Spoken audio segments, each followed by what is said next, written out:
What did you mean, Joe, when you said that the triumph of Tristan's view of love and vision of love, this beginning of romantic love in the West, was libido over credo? Well, the credo, I believe, and I believe not only in the laws, but I believe that these laws were instituted by God, and there's no arguing with God.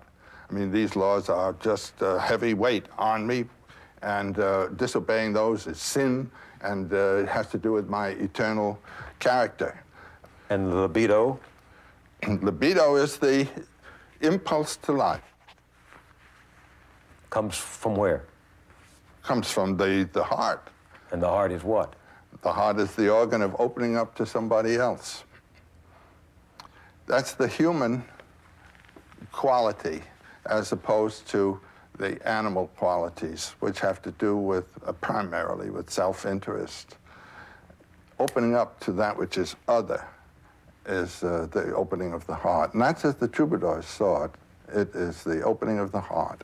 I can certainly understand, though, why the church was threatened by this, because how can you have a church if everyone's libido is her own God? Why not? Why can't the church handle that? If you can sanctify a marriage that has been arranged, why can't you sanctify a marriage where two people have joined each other? So the courage to love became the courage to affirm against tradition, whatever knowledge stands confirmed in one's own experience. Yeah. Why was that important in the evolution of the West? Well, it was important in that it gives the West this accent, as I've been saying, on the individual. That he should have faith in his experience and not simply mouth terms that have come to him from other mouths. I think that's the great thing in the West. The validity of the individual's experience of what humanity is, what life is, what values are, against the monolithic system. Was there some of this in the legend of the Holy Grail? Yes.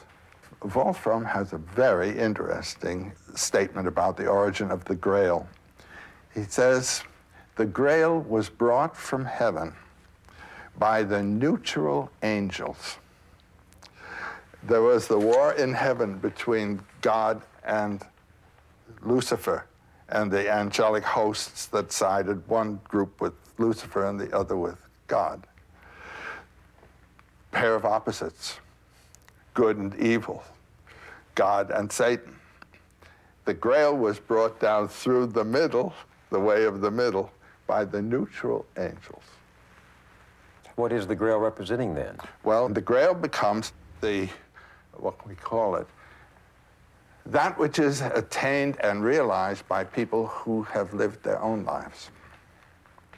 So the story, very briefly, is of this, I'm giving it now as Wolfram gives it, but this is just one version. The Grail King was a lovely young man, but he had not earned that position. And the Grail represents the fulfillment of the highest spiritual potentialities of the human consciousness. And he was a lovely young man, and he rode forth from his castle with the war cry, Amor. And as he's riding forth, a Muslim, a pagan warrior, the Mohammedan warrior, comes out of the woods, a knight. And they both level their lances at each other. They drive at each other. And the lance of the Grail King kills the Mohammedan, but the Mohammedan's lance castrates the Grail King. What that means is that the Christian separation of matter and spirit, of the dynamism of life and the spiritual, natural grace and supernatural grace, has really castrated nature. And the European mind, the European life has been, as it were, emasculated by this. The true spirituality, which would have come from this, has been killed. And then what did the pagan represent? He was a person from the suburbs of Eden. He was regarded as a nature man. And on the head of his lance was written the word Grail.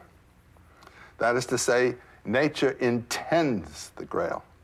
Spiritual life is the bouquet of natural life, not a supernatural thing imposed upon it.